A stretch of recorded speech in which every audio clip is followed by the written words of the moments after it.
Stephen Carter wasn't interested in much. His world revolved around one thing: the unexplained disappearances of famous people. Amelia Earhart, Jimmy Hoffa, D.B. Cooper, their faces lined his walls, their stories his constant companions.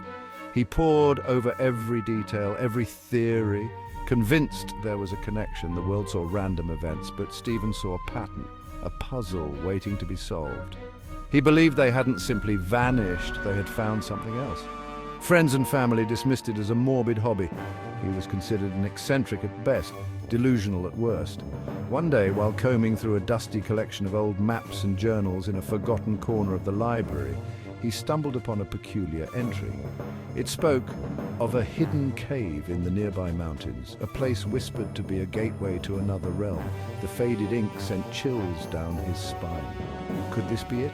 Could this be the answer he had been searching for? He knew he had to find out. The next morning, armed with the old map and a backpack full of supplies, Stephen set off into the wilderness. He had no idea what awaited him, but a thrill coursed through his veins.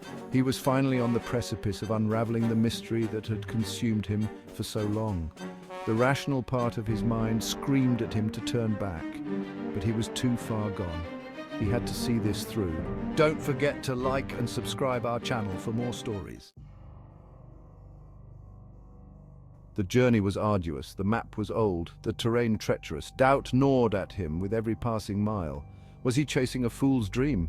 But just when his resolve began to falter, he saw it. Nestled amongst a cluster of ancient trees, partially obscured by cascading vines, was the mouth of the cave. Taking a deep breath, Stephen ventured inside. The air grew heavy, thick with the scent of damp earth and something else, something indescribable. He felt a strange pull, a sense of anticipation mixed with trepidation. He pressed on, deeper into the heart of the mountain. As he moved further in, the passage narrowed, the darkness closing in around him like a suffocating blanket.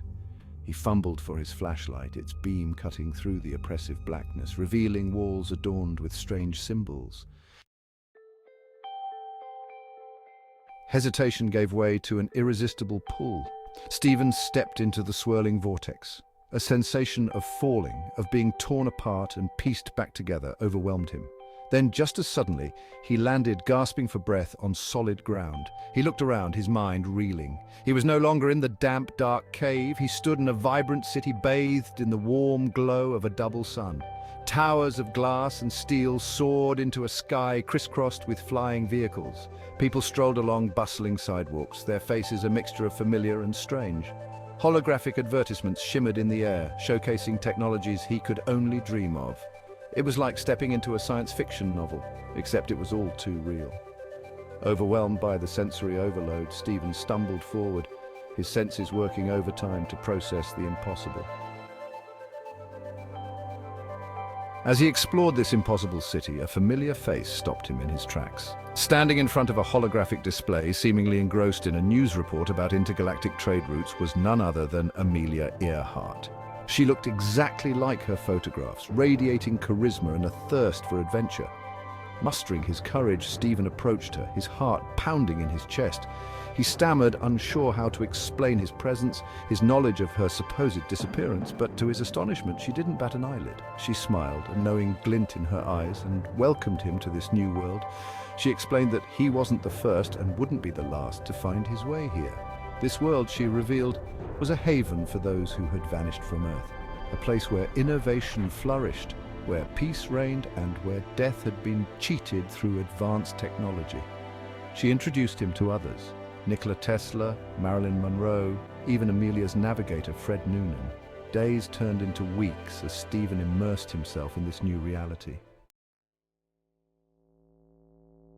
Yet, a part of him couldn't shake the memory of the life he left behind. He thought of his family, his friends, however distant they had become. He felt a responsibility to tell them the truth, to share this incredible discovery with the world. Amelia and the others cautioned him against it. They warned him that the world he knew was not ready for such knowledge. They shared stories of others who had tried to bridge the gap, only to be met with disbelief, ridicule, and even fear.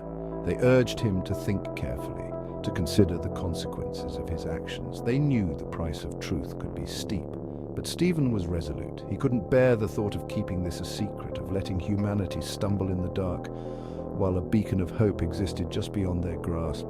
He argued that even if they didn't believe him, even if they rejected him, he had to try. With a heavy heart, Amelia agreed to help him return. She knew she couldn't keep him trapped in paradise, not when his conscience called him back to the world he once knew. As he stepped back into the swirling vortex, a sense of foreboding settled over him.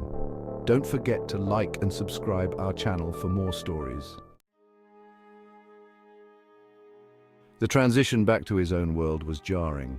The vibrant colors, the clean air, the sense of wonder all vanished, replaced by the familiar grayness of his old life. He emerged from the cave, blinking in the sunlight, his mind still reeling from the experience. He knew it wouldn't be easy, but he was determined to share his story. He started with his family. He told them everything: the cave, the portal, the incredible world he had witnessed. He showed them the advanced technology he had brought back, devices that defied their understanding. But instead of the awe and excitement he had hoped for, he was met with blank stares and nervous laughter.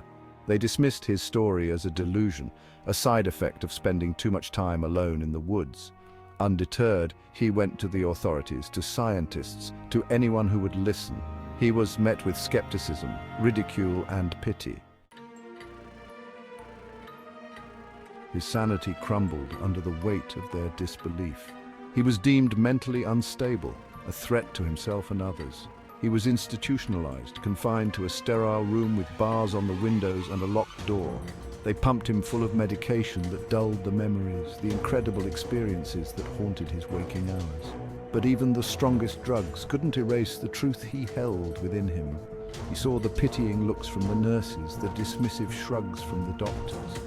They treated him like a broken toy, a mind that had snapped under the strain of its own imagination. But he knew better.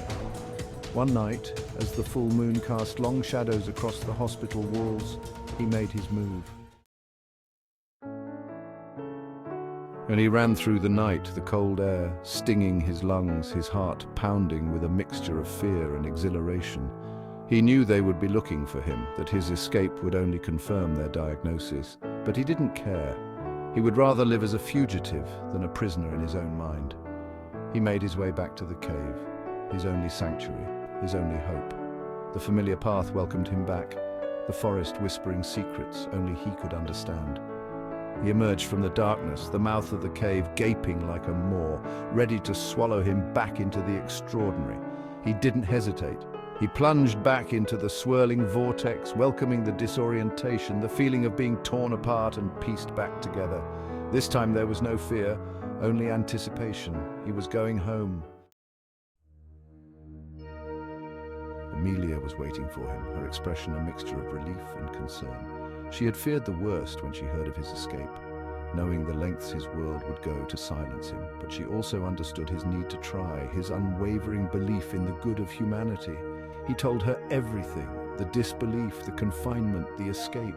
He spoke of the pain of rejection, the frustration of not being able to share the truth. But as he spoke, he realized something had shifted within him. The anger, the hurt, began to dissipate, replaced by a profound sense of peace. He had touched the stars, had witnessed a future beyond his wildest dreams. He had tasted paradise, and that knowledge, that truth, could never be taken from him. He no longer needed their validation, their belief. He had found something far greater. Years later, standing on the observation deck of a starship as it hurtled through the vastness of space, Stephen looked back at the pale blue dot that was Earth. He thought of his old life, his family, the world he had left behind. A pang of sadness resonated within him, but it was a bittersweet ache. He had found his place, a place where he could be himself, where his curiosity and his thirst for knowledge were celebrated, not condemned. He had made a choice, a difficult one, but ultimately the right one for him. He had chosen to embrace the extraordinary, to live a life of wonder and discovery. He knew that his world would continue on, oblivious to the truth that existed just beyond their grasp. But he no longer felt the need to convince them. He had found his own truth, and that was all that mattered. As the starship warped into hyperspace, Leaving Earth behind, a single tear rolled down his cheek. Don't forget to like and subscribe our channel for more stories.